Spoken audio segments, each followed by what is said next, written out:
It's 1988, and as you sit in class waiting for the day to end, your mind can't help but focus on what's going to happen on your favorite shows that night. What will the characters get up to? How funny will everything be? You race home and eagerly count down the hours until prime time begins. It's Thursday, and that means the biggest night on television. These nights give you the chance to gather around the TV with your family and watch the characters and families that feel like old friends.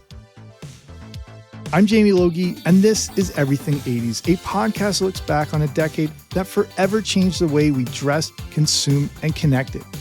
And today, I take you back to the era when the sitcom dominated network TV, and it was a decade that gave us some of the greatest shows in TV history. This is the 10 best sitcoms of the 80s.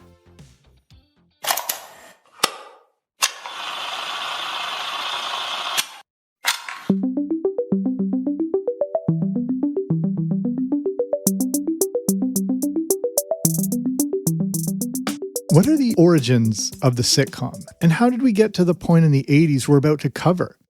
The situational comedy or sitcom goes as far back as television itself and even predates it. Like a lot of early television, the shows that first aired were adaptations of successful radio programs. Take, for example, soap operas. These started out as radio dramas or operas sponsored by soap companies.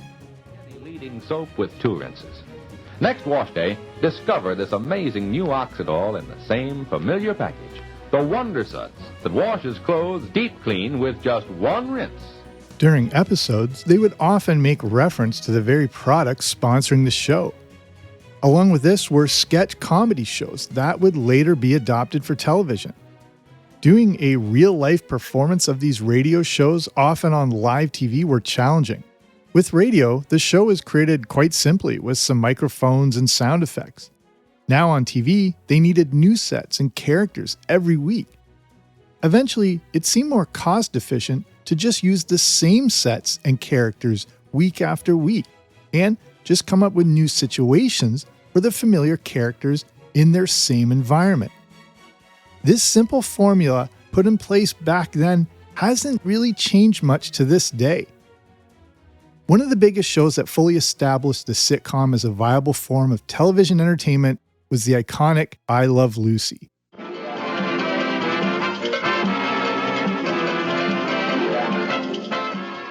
In the early 1950s, I Love Lucy became must-see TV decades before that was even a phrase. It was the highest-rated show in the country, and again, set the standard and formula followed by sitcoms going forward. We also got other iconic sitcoms like The Honeymooners. I don't know anybody does the mambo. I don't do it. Norton doesn't do it. My grandmother never did it. And I Love Lucy also created another groundbreaking feature used by sitcoms to this day: 3 cameras. Before this, shows used a single camera, and a single scene would need to be shot several times to capture everything. With 3 cameras, they could capture everything at once, then edit it all together later. And with a live studio audience, it was easier to keep the genuine laughter throughout the entire take. With a show like I Love Lucy, which contained a lot of physical comedy, 3 cameras avoided interruptions and captured physical comedy better, as the actors were not burdened down by multiple takes. I Love Lucy was also shot on film and not broadcast live. This meant they could use it for something that became a pivotal part of TV, the rerun. Thanks to I Love Lucy and The Honeymooners, the sitcom quickly became a cornerstone of television programming. I can't understate the importance of this show, because if there had never been an I Love Lucy, we might not have got the beloved sitcoms of the 80s, or the sitcom as we know it. Over the next few decades, some of the big sitcoms included The Beverly Hillbillies, I Dream of Jeannie, Gilligan's Island, Leave It to Beaver, and Bewitched, just to name a few. In the 1970s, sitcoms took on a bit of a grittier approach, which was more reflective of the time period. Shows like All in the Family, The Jeffersons, Laverne and Shirley, MASH, and Taxi felt a bit edgier and maybe more cynical than the squeaky clean sitcoms of years prior. Speaking of MASH, I have a previous episode all about the finale of this series, which is one of the most watched TV shows in history. As we enter the 1980s, there was a return to more heartwarming, feel-good sitcoms. The dread of the 70s was being pushed to the side for the hope and optimism of the 1980s.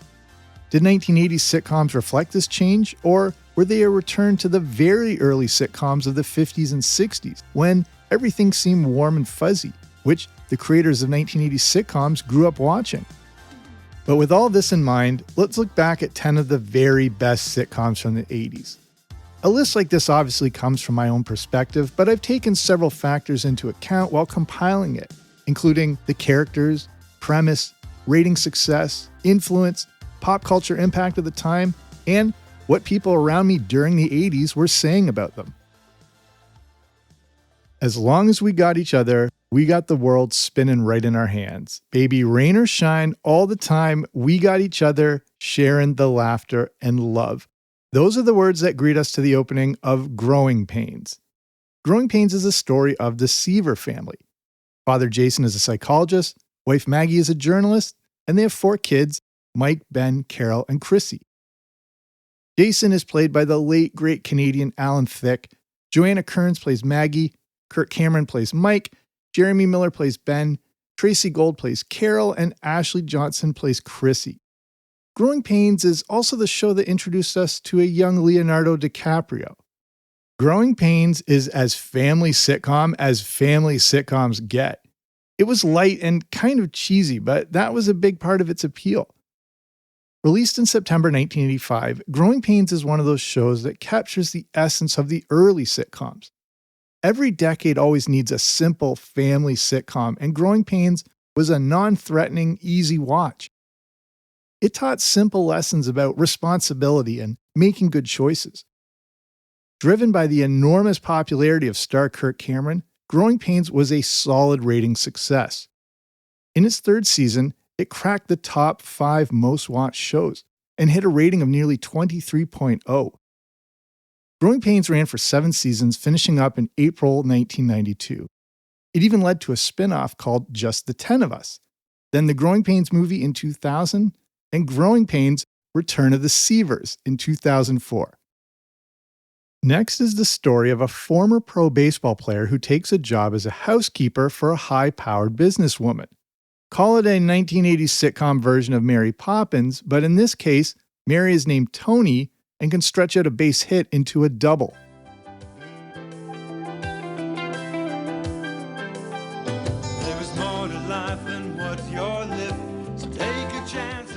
Who's the Boss debuted in September 1984, starring Tony Danza as Tony Maselli, Judith Light as Angela Bauer, Danny Pintaro as Jonathan, Alyssa Milano as Samantha, and Katherine Hellman as Mona.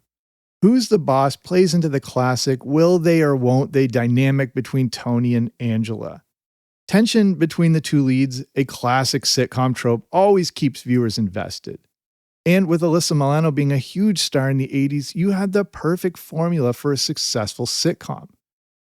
The first 2 seasons started decently ratings-wise, but for the next 4 straight seasons, Who's the Boss was a top 10 most watched show. In the 1987-88 season, it hit number 6 with a 21.2 rating, an impressive feat during an era with such powerhouse TV shows and sitcoms. Who's the Boss ran for 8 seasons, finishing in April of 1992. Like Seinfeld, Who's the Boss finished with a scene that mirrored how the pilot episode began to bookend the entire series, with Tony showing up on the doorstep of Angela to be greeted by her wearing the same robe and towel in her hair as when they first met. Then Tony asks if she's looking for a housekeeper. The amazing thing that people don't often associate with Who's the Boss is what a critical hit it really was. Over the course of the series, the show was nominated for 40 different awards, including 10 Emmys. Katherine Hellman even won the Emmy for Best Supporting Actress for her role as Mona. Who's the Boss used a unique premise, great casting, and featured some real chemistry between all the performers. Though its creators originally had a bit of an older audience in mind, the show about an alien life form crash landing on Earth quickly became a hit with kids and a powerhouse family sitcom. Alf debuted in the fall of 1987 and was an immediate hit, especially in my household. Ha! Yeah, Why kill me? Alf is the story of Gordon Shumway, an alien from the planet of Melmac that crashes into the garage of the Tanner family. Over the next 4 seasons, we are treated to a classic fish out of water, stranger in a strange land premise as Alf navigates his new life while trying to repress his bizarre customs, such as eating cats. Alf was a big risk by NBC, but came around at the exact perfect time. The network was struggling to find a hit and was more willing to take risks, and a primetime show with a puppet as the lead was a huge risk. But because of the incredible creativity and performance by Alf's creator, Paul Fusco, it was easy to forget we were watching a puppet. Fusco created such a lifelike and engaging character that thousands of kids even thought he was real. At its peak, NBC was receiving 40,000 pieces of mail a week from kids writing into Alf himself. And Alf was true performance art. Alf was never to be referred to as a puppet or character, but as an actual being. Fusco would often stay in character as Alf between scenes and during outtakes. Even the show's credits listed assistants to Alf like he was a star performer. And since Alf was a huge hit with kids, this led to a tidal wave of merchandise products. This made the show incredibly profitable. Alf was never a #1 show, but cracked the top 10 during a time when some of the biggest sitcoms in history, with the biggest name stars, dominated the ratings. I have a previous episode all about the history of Alf, but this remains one of my all-time favorite shows with its seamless blend of humor, heartwarming stories, and one of the defining characters of the entire 1980s. One of the best spin-offs ever, A Different World, debuted in September of 1987 on NBC. A spin-off from The Cosby Show, A Different World follows Denise Huxtable attending a fictional historically black college. It stars Lisa Bonet as Denise, Jasmine Guy as Whitney, Marissa Tomei as Maggie, Don Lewis as Jaleesa, and Kadeem Hardison as Dwayne. We also get to meet Sinbad as Coach Walter Oakes. This was more than just a Cosby Show spin-off, as A Different World was a groundbreaking sitcom that dealt with issues regarding racism, Black history, and the AIDS epidemic. A Different World was a huge hit for NBC, and it featured many guest stars, including Halle Berry, James Avery, aka Uncle Phil, and Alfonso Ribeiro, aka Carlton, from The Fresh Prince of Bel-Air. There was also Jesse Jackson, Gladys Knight, Criss Cross, Billy D. Williams, and even Tupac. In its first season, A Different World was the second most watched show on TV. In season 2, it was still number 3, and still in the top 5 by the end of the decade. At its peak, viewer-wise in the 80s, more than 36 million people tuned in. A Different World concluded on July 9th, 1993, marking the end of not only a groundbreaking sitcom, but a true network powerhouse. Next, what do you get when you take a character from the fictional country of Mypos who moves to the big city of Chicago to live with his cousin? You get one of the most beloved and quite important sitcoms of the 80s, Perfect Strangers.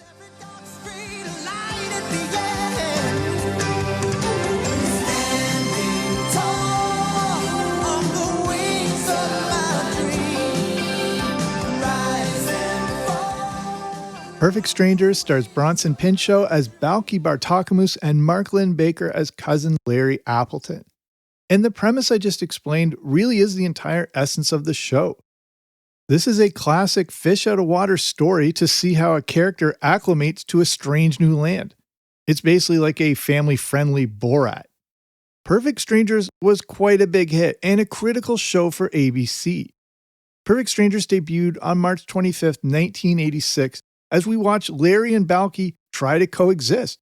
Yet another classic sitcom trope. According to a 2016 Mental Floss article, the origins of the show come from the 1984 Summer Olympics. The show's producers were watching the cultural shock being experienced by the international athletes and thought this could make for a great series. Perfect Strangers was never a massive ratings hit, but regularly finished in the top 40 and won its time slot. But it would become a key part of a beloved weekly television ritual. Perfect Strangers started out on Tuesday nights before being moved to Wednesdays for the next 2 seasons. In March of 1988, it moved to Friday night, where it became the cornerstone of the beloved TGIF Friday night lineup. Perfect Strangers also led to another cornerstone of TGIF. One of the side characters on the show was named Harriet Winslow. She has a police officer husband named Carl, and this, of course, would spin off into the gigantic hit and new backbone of TGIF, Family Matters. Perfect Strangers created the perfect 1980s sitcom formula that many other shows would follow. This includes a distinctive theme song written by Jesse Frederick and Bennett Salve and performed by David Pomerantz.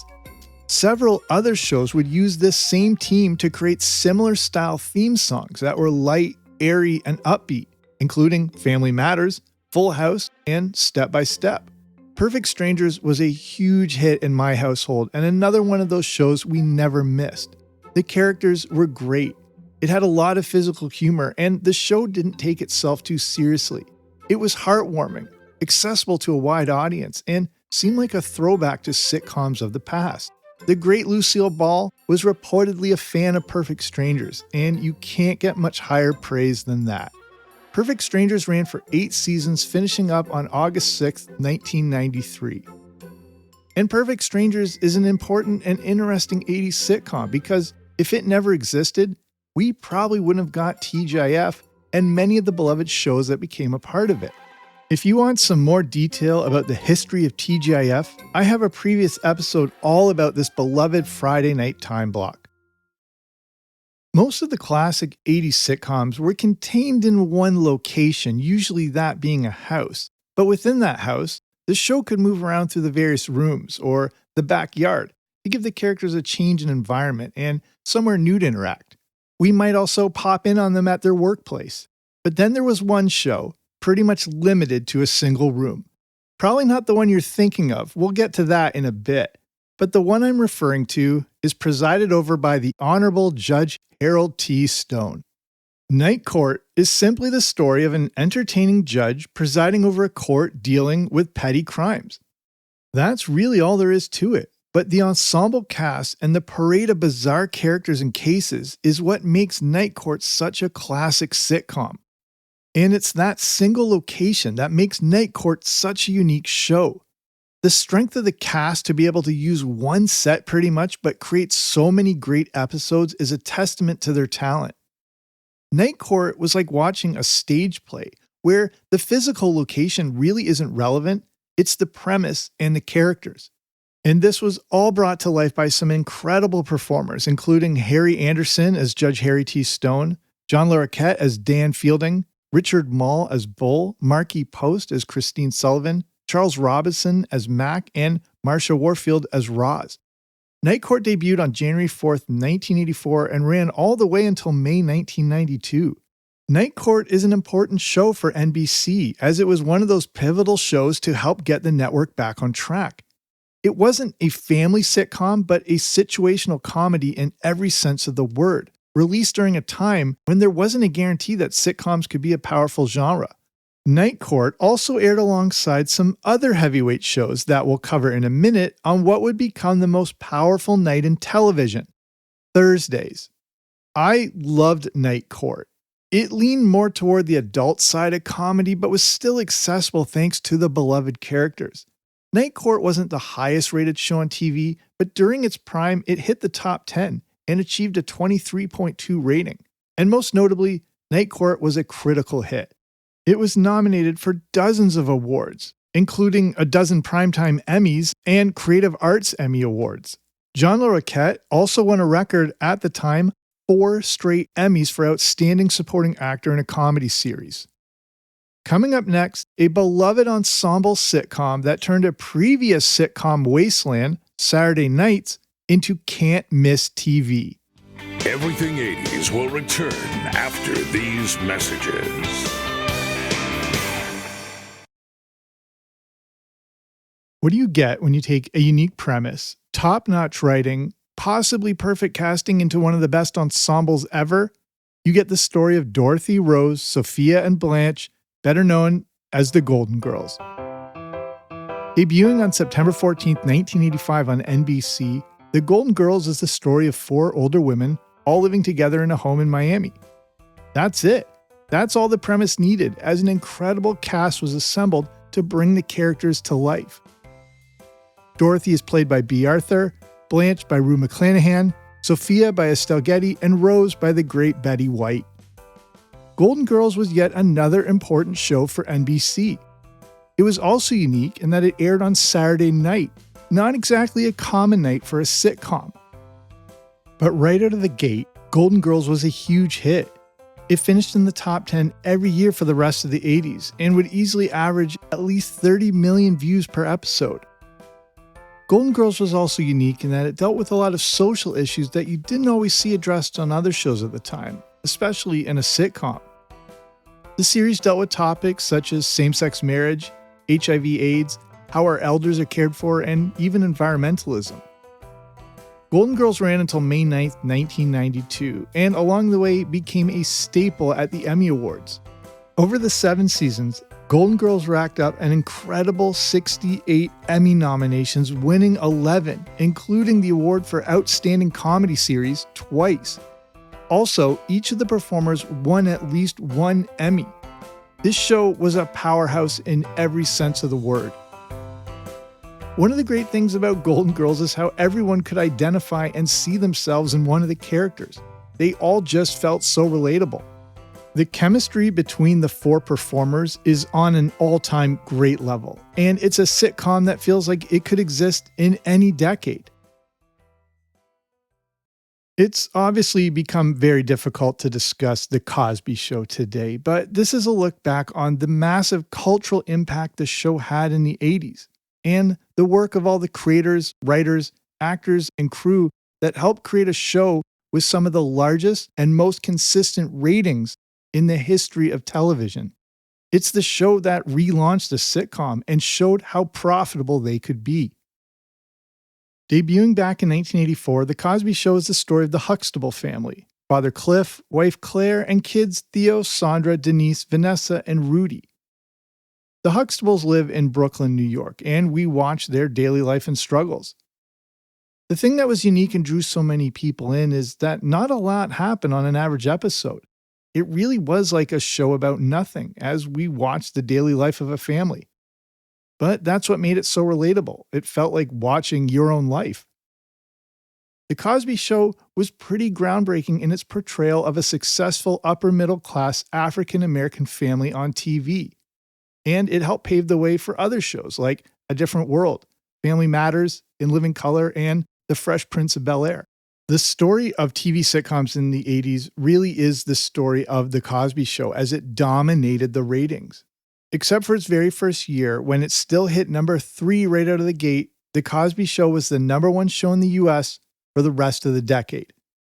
It also topped the ratings here in Canada, along with Australia and New Zealand. It was also a top-rated show in Denmark, the Netherlands, and even number 1 in South Africa. For the entire second half of the 1980s, no other show finished ahead of it. Not 60 Minutes, not any sitcoms, not Monday Night Football, nothing. Even Seinfeld and Friends at their peaks didn't hit the numbers The Cosby Show did. The TV landscape is obviously much different today, but still, if you combine the series finale ratings for The Office, Modern Family, and The Big Bang Theory, it's still nearly 5 million fewer viewers than watched an average episode of The Cosby Show in 1986. And that's just the average.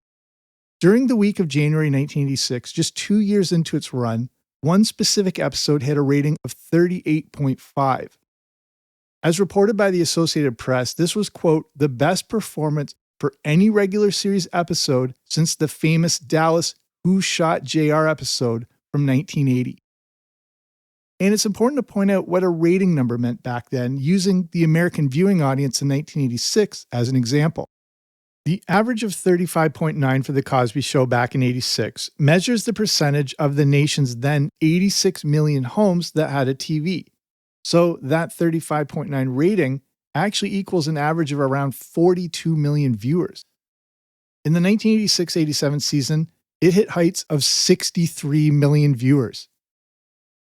According to the book Black Television Travels, African American Media Around the Globe by Timothy Havens, The Cosby Show generated over $1 billion in domestic syndicated sales and close to $1 billion in ad revenue for NBC. During the 80s, it, quote, attracted more viewers and made more money than any series in television history, unquote. By the end of the 80s, it still averaged 40 million viewers. That's more than double than watched this year's Academy Awards. The Cosby Show, which ran until April 1992, solidified Thursday nights on NBC as a night you could not miss. And Thursday continued to be the night in television when future gigantic hits like Seinfeld and Friends moved into the time slot. Next, you know a show is an all-time classic when you can identify it by the first few notes. Where do we even begin with Cheers? Not only is it one of the defining sitcoms of the 80s, but in the history of television. It's many people's all-time favorite show and gave us one of the biggest TV events ever with the finale. Cheers is the story of Sam Malone, played by Ted Danson, a former pitcher for the Boston Red Sox who runs a bar. One of the servers is Diane Chambers, played by Shelley Long. We'll get to that dynamic in a minute. The rest of the show is basically just hanging out in a bar and includes Nicholas Colasanto as Coach, George Wendt as Norm, Rhea Perlman as Carla, John Ratzenberger as Cliff, Woody Harrelson as Woody, Kelsey Grammer as Frasier, and Bebe Neuwirth as Lilith. The last two would star in one of the best spin-off shows ever, Frasier. In later seasons, when Shelley Long left, Kirstie Alley came on as Rebecca. Cheers is the epitome of a show where you feel like you know the characters personally and you're just hanging out with them. After all, everybody there knows your name. Like Night Court, it can be a challenge to create something in a static environment, but this is a testament to the writing, actors, and performances. And then there is the huge angle that drew in so many viewers and kept them engaged. With all due respect to Ross and Rachel and Jim and Pam, the will they or won't they, on again, off again dynamic between Sam and Diane is one of the greatest in sitcom history. Partially influenced by the on-screen dynamic of Katharine Hepburn and Spencer Tracy, the love-hate relationship between Sam Malone and Diane Chambers was required TV viewing. Cheers took a while to find an audience, but back in the 80s, shows were given a little more time to get established. In its first season, it ranked terribly, finishing 74th. The next season, it was a little better, hitting number 34. In season 3, it reaches the top 15. By season 4, it was in the top 5 and would remain there and in the top 3 for the rest of the decade. By the end of the 80s and into the early 90s, upwards of 34 million people tuned in. The series finale of Cheers was one of the biggest TV events of all time. Cheers comes in at number 2 for the most watched finale ever behind the MASH finale. Over 80 million people tuned in to watch the beloved 1980 series wrap up in May 1993. And I remember that night like it was yesterday. With possibly the greatest theme song of all time, Cheers was an era-defining comedy with some of the best performers on TV. As big a ratings juggernaut as The Cosby Show was, our final entry is a beloved family sitcom that wasn't too far off it. And it's one that had a very clever premise. And it's one that perfectly encapsulated the 1980s. What happens to two liberal former hippies with a 1960s radical mindset that find themselves with a conservative, money-hungry son during an era of Reaganomics?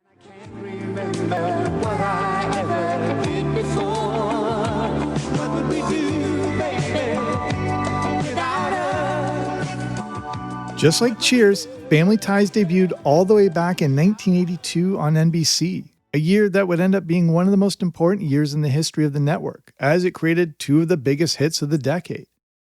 And Family Ties came out during a time when there weren't many nuclear family sitcoms out there. But because of the success of Family Ties, there soon would be. NBC was also struggling in the ratings, and the show was developed by Gary David Goldberg, who loosely based it on his life growing up in Ohio. Family Ties is based around the son of the Keaton family, Alex, played by Michael J. Fox, in a role originally intended for Matthew Broderick. The role of Alex, plus a certain time travel movie from 1985, made Michael J. Fox one of the biggest stars on TV and in the world. Besides Michael J. Fox as Alex P. Keaton, Family Ties starred Michael Gross and Meredith Baxter Birney as Stephen and Elise Keaton. Tina Yothers played Jennifer, Justine Bateman was Mallory, and young Andrew was played by Brian Bonsall. There were also other characters like Skippy, Lauren, that was Alex's girlfriend, played by Courtney Cox, and Uncle Ned, played by Tom Hanks, who you may remember being at the center of a very intense episode. If you grew up watching Family Ties, you saw several guest stars who would go on to become big-time names, such as Christina Applegate and David Faustino, both of whom would go on to play Kelly and Bud Bundy on Married with Children. There was Julia Louis-Dreyfus, who would be Elaine on Seinfeld, and Gina Davis. Also appearing were River Phoenix, Corey Feldman, and Will Wheaton. And if you know your 80s movie history, you know that's 3 out of the 4 actors from Stand By Me. And one last nice tie-in was a guest spot by Crispin Glover, who would play Michael J. Fox's dad, George McFly, in Back to the Future. Speaking of Back to the Future, Michael J. Fox famously shot both Back to the Future and Family Ties at the same time. He would only get a few hours of sleep a night and was running on fumes while starring in both. Fox was so overtired that he reportedly panicked one night on the set of Family Ties before a scene because he couldn't find Doc's camcorder. The characters of Family Ties became so quickly established that it was easy to feel like they were an extension of our own families. And it really was a simple but unique premise for a sitcom. Family Ties reflected what felt like a shift to conservatism in the country and the yuppie era represented through the character of Alex. While at the same time, it was a family show that seemed to harken back to the early days and tone of the first sitcoms. At the center of the show were Democratic parents butting heads with their Republican son. There's even the idea that the P in Alex P. Keaton stands for peace, as Alex was born while Stephen and Elise were serving in the Peace Corps. But Family Ties was also about the cultural divide happening between baby boomers and Generation X. Family Ties was beyond a monster hit. At its peak, a third of all households tuned in to watch, and it regularly finished second in the ratings just behind The Cosby Show. In 1986, it hit a rating of 32.7. To put this into context, today, Monday Night Football averages just around 15 million viewers. Family Ties was part of that monster Thursday night lineup for NBC.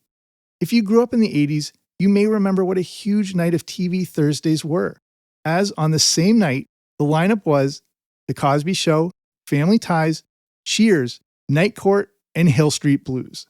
To me, that's the greatest lineup of all time. The Family Ties finale, which aired on May 14, 1989, drew in over 36 million viewers, making it one of the most watched series finales ever. I have to say that Family Ties is my favorite 80s sitcom ever. It was another one of those required viewing shows in my house. I felt like I knew the Keatons personally. I was also a huge Michael J. Fox fan, and the fact that he was Canadian and starred in my favorite TV show and movie at the exact same time was amazing. All in all, Family Ties was a powerhouse show and a defining 1980s sitcom. It's tough to narrow down a decade of amazing shows to just 10, and I have to give mention to some other classic 80s sitcoms, including Webster, Different Strokes, Silver Spoons, Mr. Belvedere, Punky Brewster, Gimme a Break, and Charles in Charge. I also have to mention a few that came out near the end of the 80s, but would go on to dominate television in the 90s, such as Seinfeld, Roseanne, Married with Children, Saved by the Bell, Family Matters, Full House, and Murphy Brown. In the 1980s, the sitcom was back, and it was more powerful than ever. The sitcoms of the 80s were true appointment viewing, and you dare not miss any episodes as to not be out of the loop the next day. The sitcoms of the 80s brought in ratings that the networks could only ever dream of. It's hard to think of it now, but there was worry going into the 1980s that primetime network TV could turn into a vast wasteland. But the opposite happened. Spurred on by the sitcoms of the 80s, TV changed forever. Things like demographics became more important than ever before, and advertisers clamored to get in front of all the viewers. And this brought in a lot of revenue. According to an August 1981 New York Times article, at the start of the 80s, advertisers spent what was then a record $10.8 billion. Adjusted for inflation, that's around $39 billion. A big advertising number, but as the decade began, TV revenue was actually down more than 2%. This is when the TV landscape seemed uncertain and, quote, the American television industry's pre-tax earnings declined in 1980 for the first time in a decade, unquote. Just a few years earlier, TV earnings increased at an 18% rate.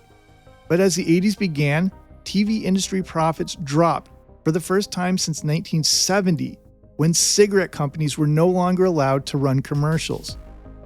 There was the uncertainty of television in the early 80s until these sitcoms helped change the landscape.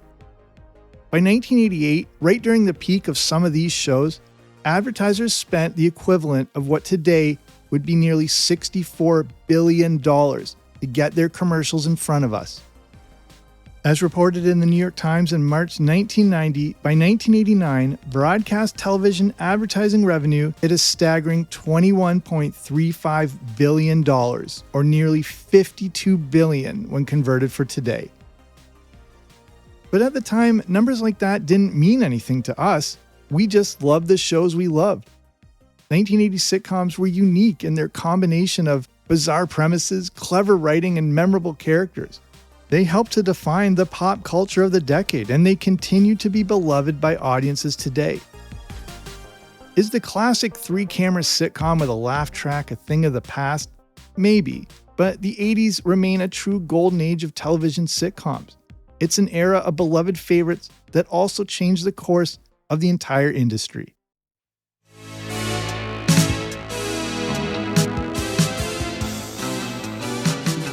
So that's our show. Thank you so much for listening. And if you're looking for more 1980s content, there's plenty more where that came from in my earlier episodes.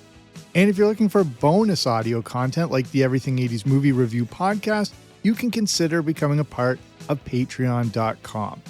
I just released a new review over there, The Empire Strikes Back. If you want to learn more, just head to patreon.com/80s. That's patreon.com/80s, or click on the link in the description. And if you haven't subscribed, make sure to wherever you get your podcast for more 1980s content. So that's it for me. I'm Jamie. This has been Everything 80s, but I'll be back soon with a new episode. Don't you dare miss it.